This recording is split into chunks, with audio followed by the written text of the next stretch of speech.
Present Allu Arjun హీరోగా global movie రాకను రూపొందిస్తున్న అట్లీ ఈ ప్రాజెక్టును తన రెగ్యులర్ స్టైల్ కు భిన్నంగా ట్రై చేస్తున్నారు. అట్లీ ప్రీవియస్ మూవీస్ అన్ని రివెంజ్ యాక్షన్ డ్రామాలే.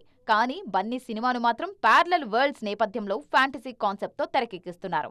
మరో సెన్సేషనల్ డైరెక్టర్ ప్రశాంత్ నీల్ కూడా అప్ కమింగ్ మూవీ విషయంలో రూటు మార్చారు. కేజీఎఫ్, సలార్ సినిమాలను దుమ్ములో, బ్లాక్ టోన్ లో చూపించిన నీల్ ఎన్టీఆర్ సినిమాకు కొత్త స్టైల్ ఫాలో అవుతున్నారు.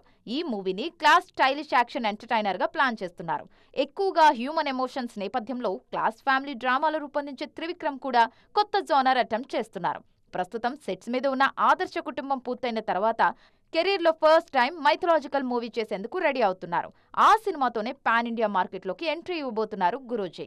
వరుస ఫెయిల్యూర్స్ తర్వాత గ్రేట్ డైరెక్టర్ శంకర్ కూడా కొత్త దారిలోకి వచ్చేస్తున్నారు.